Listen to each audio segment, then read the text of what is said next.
guest. We're joined with the one and only Peter Coffin. How you doing, Hey. Peter? You doing all right this morning? Yeah, I am. How about yourself? I am doing fine. I've had a great show today up to this point, so I want to thank let's you. see what we can do. I know, right? Let's go to guys like. Hopefully, I won't disappoint you. No. You've been on the show for a few times, so the audience has always loved you when you come on the show. And just so the audience will know, Peter Coffin, he's a journalist with over 250,000 YouTube subscribers, podcaster, and author. In their book, Custom Reality and You, they explore reality in a world where profit is the driving force. And Lord knows that is our world. I saw you, Alex Jones. I don't know if the audience knows, but there's been a bit of a kerfuffle, to call it lightly, with Alex Jones. That would be the word he would use, I would think. Kerfuffle. Yeah. So it's been a kerfuffle, everybody. Okay. Right. So Jones gets into trouble. I don't know if people remember this. Jones got into trouble for saying that the people in, I believe, Sandy Hook were crisis actors. Now, this is disgusting, just to put it mildly, right? These people were murdered. And you're basically telling people that their kids weren't really killed, but they were just actors. So this created a mess where he gets sued. Now, up to this point, I agree with the suit until it's come down with the price. What, it was like $1 billion or some insane number? I think it was $1.5 billion. Yeah, some insane number. And I'm like, okay, that's absurd. That's utterly ridiculous. And tell me if you agree with that. Oh, absolutely. Infowars, for one, never has been worth even close to that.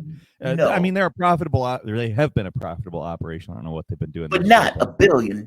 He's not a billionaire. No. And they did that entirely to close him down because they didn't like what he did. And if you remember, social media, Twitter, Facebook, Instagram, all of those places at the exact same time, it's like, we're taking you off air. Now, again, I hate this because, and I remember, look, I'm not a fan of Alex Jones stuff, even though he's very entertaining. By the same token, this is outrageous to me. Like, it feels like a concerted effort to take the man off the air, or for that matter, take the man off radio, or for that matter, get rid of his show. And then the final indignity, and I'm going to bring you in, The Onion. Because they were selling his stuff through the courts, and The Onion came out and was like, we'll buy him. Now, the problem came in, and this is comical on his face, right? This is humor in action. This is experiential humor. The problem came in because it became clear that The Onion was not the highest bidder, and that whoever was involved in that was intentionally trying to create a mockery of Infowars by selling it to The Onion, in which case the judge gets involved and puts a hold on the sale. Now, did I explain all that right? Because it was a lot of back and forth. Yeah, that's my understanding of this. Yeah, that's my understanding of the situation as well. This seems to be outrageous to me. For one, they're picking on him. There's that. Two, they're trying to get rid of this organization. Three, the people who wanted to buy it, there was a right-wing group that were going to buy it.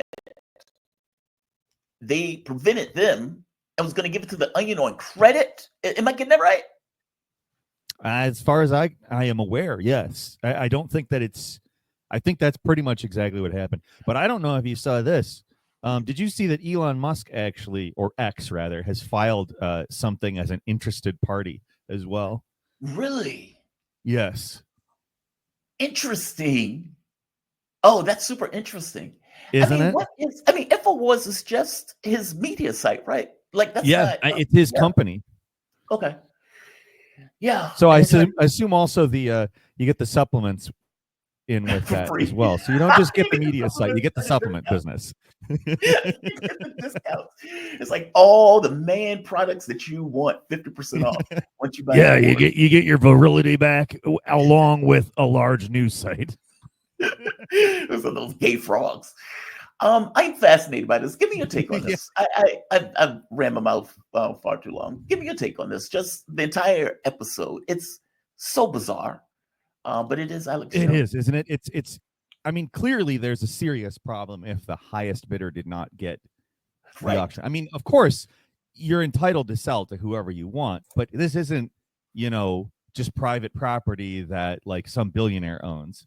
It's like a court injunctioned business that is in bankruptcy. It's a completely different situation than that. In the case of this type of a situation where this is the government getting involved with something, you would normally have have to take the highest bidder because I think there's something involved. I can't confirm that or anything, but in my experience, I think that's true because that was the precedent that he used in order to get the judge to intervene to stop the Onion. Because the reports at that point was Onions has purchased Infowars, in which case everybody laughed, and I saw your clip. I mean, it's hilarious.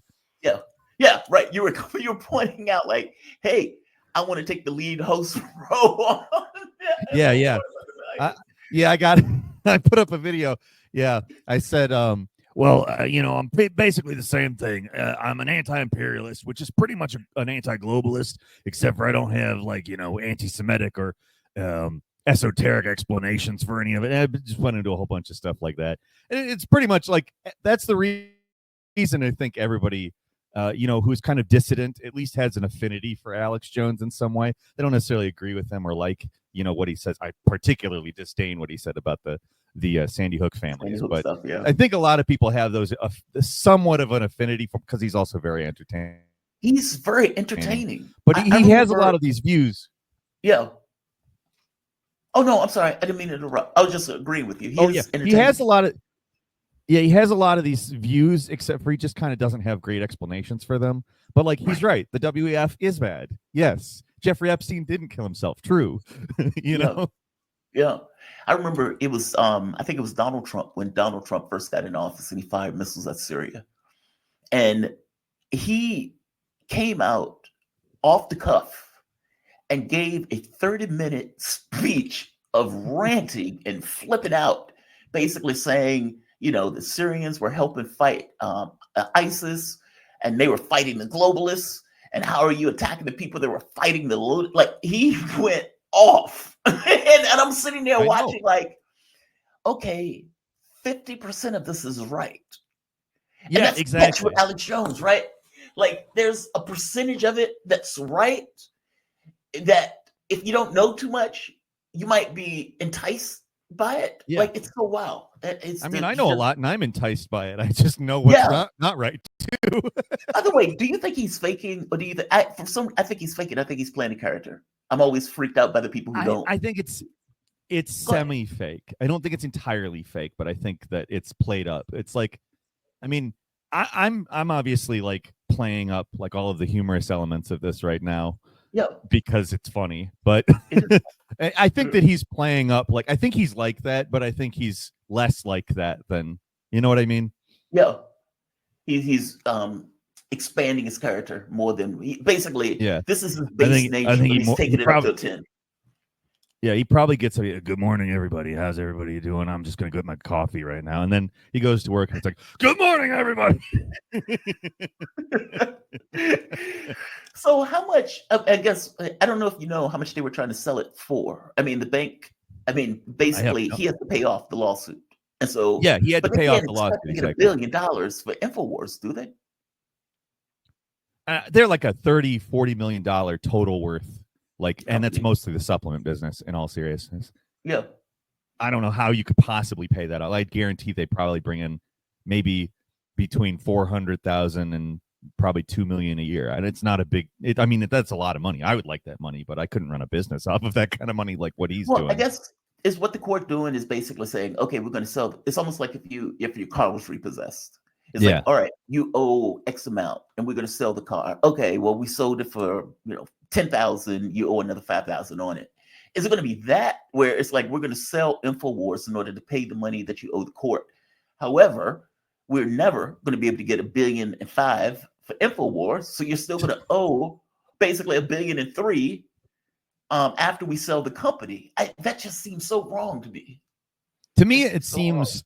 I think the objective is just to shut down Infowars. I think I don't know if they will actually, like, if they get, maybe he'll owe some money, but I have a feeling he won't owe $1.5 billion because it's just physically impossible. Like, it's such an absurd number. And here's the thing: the original thing, as much as I really dislike what he said about the Sandy Hook family. I mean, that was disgusting. They were people. Yeah. I can't. I mean, it's really trash. But at the same time, we live in the United States of America with the First Amendment. You're supposed to be able to say trash. Right. Like, right.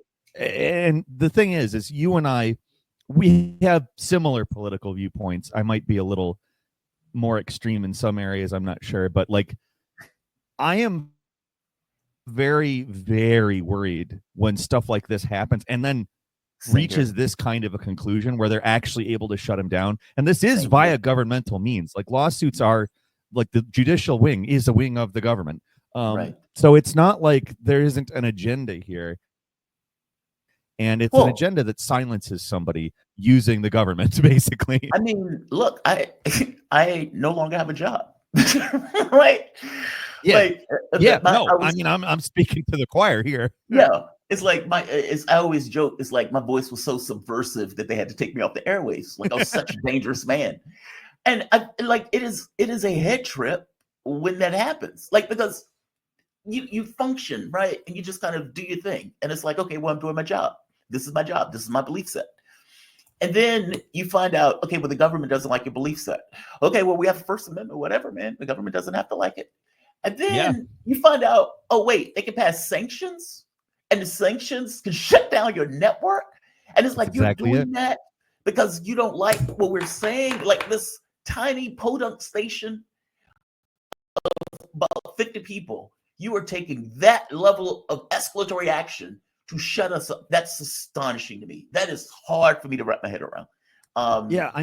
It's like a similar it's similar kind of lawfare too. It's just, I mean, with Sputnik, it was actually, in my opinion, even more explicitly government action, because it kind of came from internal to the government, whereas this lawsuit Blinken came out, gave a speech. I think this lawsuit is it's obscene. It's, I mean, we really, I mean, I my stuff is all through YouTube. I put things up that way.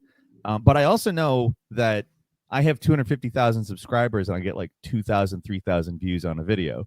I know that there's something going on there. Like that's not correct, you know? And that's the fact is, right. Yeah, exactly. That's not, and I've had that since 2015 when I threw in with Bernie as hard as I could. So it's kind of like there to you though, one of the things that they were doing with social media, like the Twitter files, the government was lobbying to get people silenced, like shadow banning. Yep. They did it to RFK, apparently, where they were shadow banning his account. And they even pointed out, it's not that you're saying anything incorrect. It's just unfortunate that you're saying it, which makes it even worse. Yeah. No, I hate that. I absolutely hate that. Like the Hunter Biden laptop thing, I think, is the most prominent example out of the Twitter files. It's just absolutely obscene. It's crazy. And all of this, it all fits into the same category. The Twitter files, the Alex Jones lawsuit. Like a lot of the time they are shutting down people that I disagree with and that say weird things or bad things or stuff that I would never say, but it doesn't matter if I would never say it. Like the basis of our country is that you're allowed to say it. So there's something very wrong there. And like, let's say they decide one day that, somebody who's calling themselves a socialist or a communist or whatever, they're the problem. I mean, we went through several decades like that. Right. And they put those people in jail. Like this country doesn't function as it says it functions and hasn't for a very long time. The Red Scare was proof of that. And a second Red Scare would not particularly interest me. I'll say that. It's and when I see this happen to these right-wing people, that's the first thing I think of. It's like they don't like what they're saying. Doesn't matter how true it is. Doesn't matter if it's absurdist. Doesn't matter if it's completely real. They don't like what they're saying, and they can take it down in some manner, whether it's dodging the direct channels and hiring some team of lawyers to handle it, or just directly like through the Twitter files, they just call up Mark Zuckerberg like, you need to take Alex Jones down today. I mean, I think we're going to go through something similar even with Trump. Donald Trump has said the first thing that he's going to do is this. Let's see if I can play it. At the same, this is what I will do to defeat anti-Semitism and defend our Jewish citizens in America. My first week back in the Oval Office, my administration will inform every college president that if you do not end anti-Semitic propaganda, they will lose their accreditation and federal taxpayer support. So Donald Trump's first action is going to be to basically attack the First Amendment. apparently. Yeah, exactly. And the thing is, it's scary because, I mean, it maybe is a little less scary for me with No, Trump it's because terrifying because they're going it's to use scary. in the same way that they would say, "Oh, Russian propaganda or Yes, Russia yes. influence." He's going to say anti-Semitism. Like we're even going so far as to say, "Well, calling somebody a Zionist is anti-Semitic." They're going to go like I get the Yeah, sense which that they're going absolutely to not like lean heavily into it. yeah, I mean, I am well, I shouldn't say small. I'm partial. I'm like an eighth Jewish, and Yeah, every time I hear that, it just sounds normal to me. Like I'm like, yes, Israel is an apartheid state that's yeah, committing a genocide. Sure, yes, it's nothing to me. And a lot of people that I know who are Jewish are just very very anti-Israel, like very anti-Israel. It's not even vaguely a mutually exclusive thing. It's absurd, but at the same time, yeah, like you said, anti-Semitism. It's the Russia of the Trump side. It's exactly. but also I guess it is the same on the left too. Yeah, So I don't know. But I will say I worry a little less with Trump because a lot of the time things that Trump says are bluster. That's mhm. the only like silver Saving lining grace. here.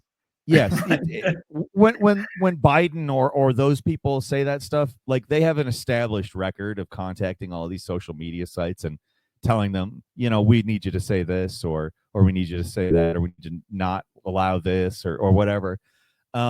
Whereas Trump, I mean, as much as he is a dick about all that stuff, he doesn't really have the same kind of record. Like when he was in office, he didn't do any of that kind of stuff. He didn't really actually shut people down.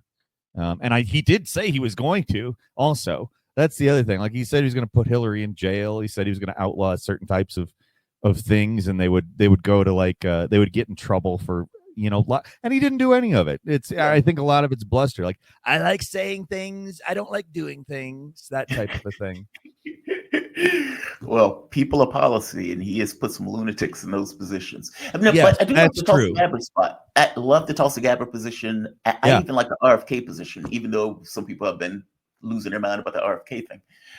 If he actually addresses sugar like in everything, I'm fine with Yes, that. Like that's the one thing I mean, I think that he's concentrating on some dumb things, like he cares about what artificial ingredients are in Fruit Loops. It's like, no, you need to focus on the sugar, my man. well, it depends, right? Because in Europe, there's certain things that they don't even sell here. That ex-girlfriend from Austria was telling Margaret that she would look at the back of the label. She was like, "I'm not eating this." And it's like, you realize that that's in 95% of everything in America. Like high fructose corn syrup is everywhere. Yeah. They don't I put mean, that stuff in their food in Europe. And she was like trying to avoid it, like somebody was trying to dodge, like a dodgeball. you And can't. you can't. It's everywhere. It's like the very act of getting ketchup. Okay, it's in that. You want something to drink? It's in that. Like Yeah, it's ketchup. astonishing. It's in tomato soup. Like tomato Yeah. soup, which is not really sweet in any way. It's like a salty thing. And it's in that. It's a lot in that They too. put it in It's everything. such I a mean, bizarre hot dogs, thing. if I'm not mistaken, because people recognize the taste of sugar even if they're not aware that they're eating sugar. Like, Yep. but that's what I mean though. Like that stuff is not for our health. That's No. purely for profit reasons. And I guess if he gets in, is like, yeah, this is now a no. We're not doing this anymore. Yeah. I'm okay with that. Like meaning because at the very least, for the first time, it feels like there's somebody in that spot that are freaking out the elitists who are in these Yep. positions and Well, who the seem people to have this kind of focus on corporations are screwing over the American public and screwing over our health. It needs to stop. If that is the basis by which he's operating, God bless him. Yeah, no, totally agree. I mean, I like I said, would I like everything to have natural flavoring in it rather than like other like unnatural flavoring, I guess is the best way to put it. Right. Yes, I would, but I don't care about that being addressed until he addresses sugar. If he can get sugar down and stuff like I was 240 plus pounds, and I started regulating my sugar and just exercising a little bit. I'm at 189 pounds. It's literally in everything, and the only reason I got to that point was just like regulating sugar. That's it. Right. I mean, it takes basically having to find stuff that has fake sugar in it that doesn't, fake sweetening in it, but because you can't get any thing without sugar in it.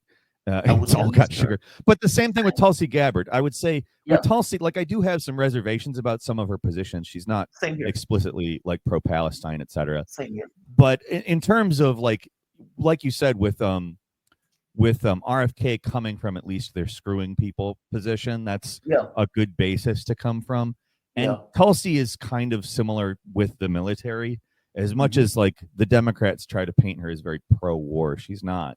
She believes in war if it has an explicit purpose. But see, I don't even know how they're painting her as pro-war. The Biden, because she won't say she's anti-war. It's literally just words. But Democrats aren't anti-war; they're pro-war. Like Kamala Harris derided Donald Trump for even trying to make peace deals. Like he went and made peace deal with North Korea, and Kamala Harris turns that into he's hanging around with dictators. That sounds a lot like Sarah Palin, right? Palling around with dictators. Tulsi Gabbard, her claim to fame was pointing out that Obama was instrumental in trying to overthrow the Assad government and got 500,000 people killed. And they're like, oh my God, I can't believe she said that. Well, it's true. It's true. I remember she was on Jake Tapper. Yeah, it's objectively true. Yeah, I remember she was on Jake Tapper, and Jake Tapper was like, the government said they didn't do that. And it's like, I don't give a shit what the government said, Jake. It's literally what's happening. Yeah, and, it's literally just objectively. It's not an opinion. Yeah, it's not my point of view. It is literally what happened. And then when Trump came in, if you remember, there were reporting coming out the New York Times pointing out the $1 billion war, the secret war that Obama was running and trying to overthrow the Syrian government. So it's like, okay, so she says we need to stop these foreign engagements and these wars. And they call her, well, she's pro-war. It's like, get the hell out of here. Yeah.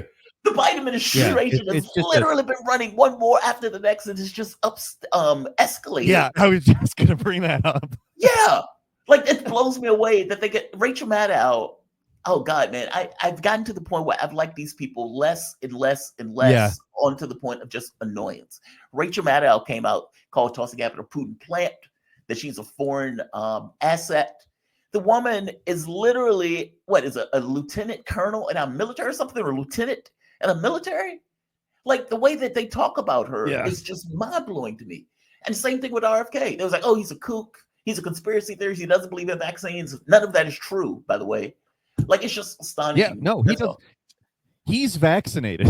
Yeah, he's fully vaccinated. That's the thing that I think is the funniest thing in the world. His literally main point vaccinated. Is basically vaccines don't go through the same testing that every other drug has to go through. Yeah. And when he says that, people flip out. Oh my God, I can't believe he said that. They don't, too. Especially the COVID one. I mean, we don't need to get into that, but especially the COVID one. Yeah, it's true. What he's saying on this was true. It's just it's not even an opinion. It's not a value judgment. It's these people are just saying things that have happened. It's like, it's not that it's not true. It's just it's unhelpful in the moment. It's like, get out of here. Yeah. Get out of here. We don't like it. I didn't get the chance to ask you this before I let you go. How do you think she lost? Because I don't think I've spoken to you since the election. We spoke on election night before it was called. Okay, so we didn't get the chance to speak afterwards. Okay. Why do you think she lost? I've asked everybody who's coming on the show that is even halfway political this is the exact same question. But I'm super curious about the answer to it. And I remember when I used to be on phone lines, there were certain events where we would bring on every show. So we would get like every host of every show to come on and give a take. And that was fascinating because you have right and left wingers who would get into these fights on the show over these very specific issues. I was always fascinated by this stuff. But from your take, what's your take on how she lost? Well, my opinion really hasn't changed. A lot of the things that I said on election night are basically my thoughts. Like it's not just her, it's the Democrats. The Democrats have established themselves as the establishment firmly, very, very intensely. We're not populists. Nazism equals populism. The people don't matter. What we say is correct matters. War is great, even though we're the anti-war party. I mean, it's basically just this litany of like issues where they have basically staked out a position that is against what the people of the United States want, and they've done that basically since Obama. They got real cocky with Obama, and they decided that, you know what, we don't really have to placate anybody. they're the bad guys, the Republicans are the bad guys, and we're the good guys. And people know that, right? And that's all we got to do. We got to point out how bad the Republicans are, and that's it. We don't need to codify Roe versus Wade. We don't need to pass a functional healthcare system that's competitive with the rest of the world. We don't have to do any of that stuff. They had a super majority. This is when I lost full faith in the Democrats, is when they had a super majority and they passed the Affordable Care Act, and not some form of public option, because that they had a super majority. They could have done whatever they wanted. It doesn't matter what season, if it was lame duck or any of that. They could have gotten up and done anything they wanted. And they didn't codify Roe versus Wade, which is the issue they run on every year before and after Obama. And they didn't give us a functional healthcare system with a public option. It's just that's the things that they claim to care about, and they don't do it. And when we tell them that they should do it, they call us sexists or racists or any. That's the entire problem. And they did nothing during the course of this this campaign to contradict that. In fact, they made it much, much worse. I'm glad you put it that way, because over the course, I think it was a few days ago, I came to this conclusion that in their minds, Kamala Harris ran a great race. And I couldn't reconcile it. I was like, what do you mean she ran a great race? Like, are these people just lying, or do they actually mean that?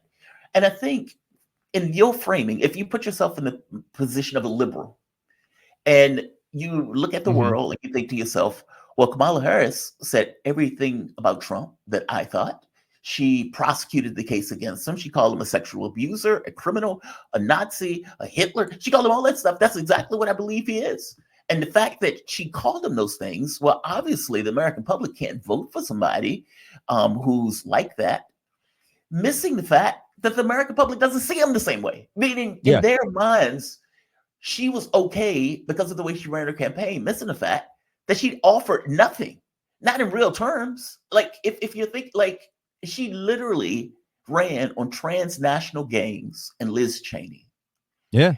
And believe that that was going to be something that would either get Republicans or that the amount of Republicans that she would get will compensate for the lefties that she would lose by doing that. And as Margaret said, these are unicorns. These, you know, you might get 3, but 3 is not going to compensate for the what? 8 million people that you lost between Joe Biden and between this election. They seem to be utterly oblivious. It is astonishing to me how weak and impotent this political party is. I mean, the first part of your job is to get elected. And it's stunning to me. Like, I was stunned by the way she ran this campaign. It was as if we were doing them a favor. And that goes back to your other point, where you pointed out kind of like, well, we don't have to do anything because Republicans are that bad. And so, you know, you should be happy that we are even in this race. You should be happy that you even have the right to vote for me. That's what you should be happy about. You should be thanking me for that. And maybe that's why they get so weird when they lose. That's the only party that loses, that blames everybody, that blames voters for their loss. It's just bizarre. Yeah. Where do you think they go from here? Oh, go ahead. I'm sorry. Well, please. I was going to say it's sort of the platonic elitism. It's this idea they aren't like, they're called the Democrats, but they don't really believe in democracy. They believe that they are the gift to the commoner. Like, they don't see themselves as the party of democracy. Certainly they don't see themselves as that. They kind of disdain democracy. They disdain the idea that somebody could think differently than them. And they want to dictate reality to everybody. To really just go back to my book, I mean, they're funded by all of these billionaires and all of these capitalists to basically dictate reality. They're a large part of that machine. And again, like, Twitter. Yeah, go ahead. Well, no, I was just going to say, I was agreeing with you. MSNBC. The way Kamala Harris was like, yeah, we're going to have to do something about Twitter.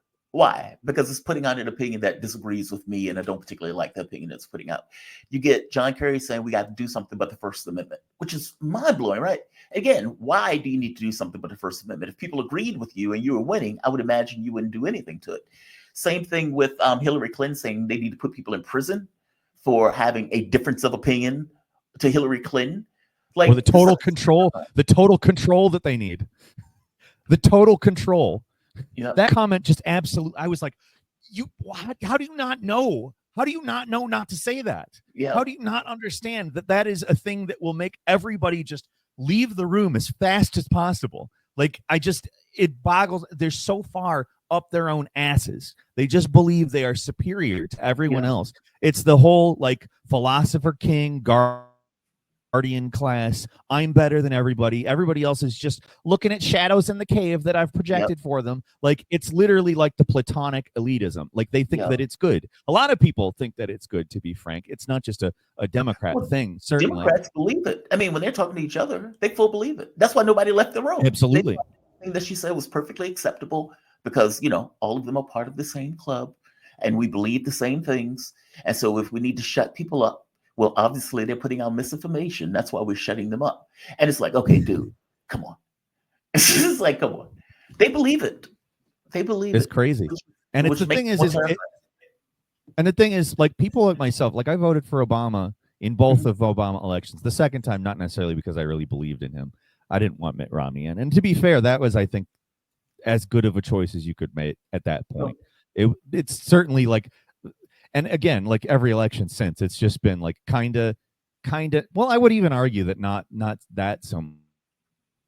Like, Obama did have a backbone on a couple of things, not a lot, but some things he did slightly different. Like, he clashed with the State Department with Hillary Clinton and put John Kerry in second one. It's not like John Kerry's a lot better, but is better. Anyway, but sorry, I'm derailing myself. No, you're fine. I voted for the Democrats I voted for Obama twice. In both those elections. And the thing is I am, after Bush, I mean, I was a teenager when Bush was put in, and kind of like after 9/11, I wasn't necessarily anti-Bush or anything like that because I didn't really understand the situation. Then the aftermath of that, it basically like, wow, the neocons really suck. Let's go the other direction. And if they had simply like worked to appease things and tried to actually make the lives of the American people better, people like myself would probably still be for the Democrats. Like, they could have just continued being marginally better and actually making incremental progress. If they had been doing that since the Bush years, it probably wouldn't have activated all of this like disdain from everybody. But the fact is, like, a lot of people who are in my position who saw the horror of Bush, who voted for Obama twice, and then saw Bernie Sanders get totally shut out of the election. A lot of people, they voted for Trump. I didn't vote for Trump, but like, I know that there's many, many people who are in the exact same like political, like, all of this is bullshit. I cannot see anything that is not bullshit. And they vote for Trump because they hate this crap. It's not because they love Trump. Like, some of them have grown to love Trump for sure, but not all of them. A lot of people like myself, they vote for Trump because they just hate everything that they see in the government. They want to see it all burnt down. And I don't agree with burning everything down. I agree with changing things. But but I understand where people from. It's angering. I agree with you. I agree with you totally. I voted for Jill Stein. I wrote her in DC. The Democratic Party, from my point of view, you cheated my guy. I'm going to hate you forever for that. Unless and from their point of view, the things we are saying right now are pro-Trump. Oh, fair enough. They can think that. I mean, but I haven't. From my point of view, I thought Trump should have been put in jail after the second. When he didn't leave office. The thing I'm getting at is all of these people who vote for Trump aren't necessarily even pro-Trump. Like, the things that you and I are saying right now are not pro-Trump. I don't think Trump is a good guy. I think there's things that are okay about him. Like, they say palling around with dictators. I say actually trying to prevent war, even if marginally so. Diplomacy. I don't love that. Like, I feel like somebody else in that position would probably do a significantly better job of it, but like, just not thinking like the best thing to do is to completely cut off all contact and threaten them out of everything.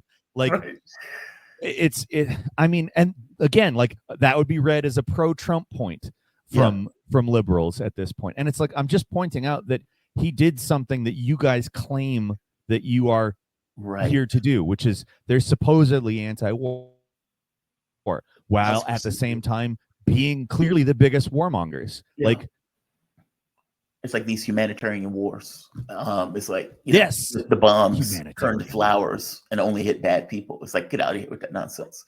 Peter, man, I always appreciate these conversations, Peter. Thank you for this. I do too. Thank you. I hope you get the Alex Jones position. If Ian ends up getting Infowars, I hope they see that clip and bring you on. I would love to be a guest on that show. If the Onion gets it, we as of now, the Onion says they're going to get it, but I don't know. In my opinion, it's a little shaky sounding based on everything else we've heard now. Yeah, because it started to unravel like that. Like Alex Jones was doing these little clips of like 30 seconds, 2 minutes, 10 minutes. He was like, "They're coming to get me. The globalists are coming to get me." It's like 14-minute video. Like, I don't think it was just wild. What kind of a bid? What kind of a bid that's not the highest bid is the best bid? I don't know. Right. Right. Those videos. That was the first one when I saw. Yeah, that's when I got involved in the story. I was like, okay, what the hell is going on with this? What is? Yeah, exactly. It's like something's weird here. Yeah. Peter Coffin. Peter Coffin is a journalist with over 250,000 YouTube subscribers, podcaster, and author. Their book, Custom Reality and You, Explore Reality, where profit is the driving force. That is our world. You can follow Peter on YouTube and Twitter at Peter Coffin and purchase their book on Amazon.com. All right. I am going to take a quick break because I have been talking nonstop for the last 2.5 hours. Lawrence Wilkerson is coming up at 9:15. He is going to be here shortly. That is going to be a fantastic conversation to top off a fantastic show up to this point. So you cannot see me because the banner is over my head, so that is not helpful. There we are.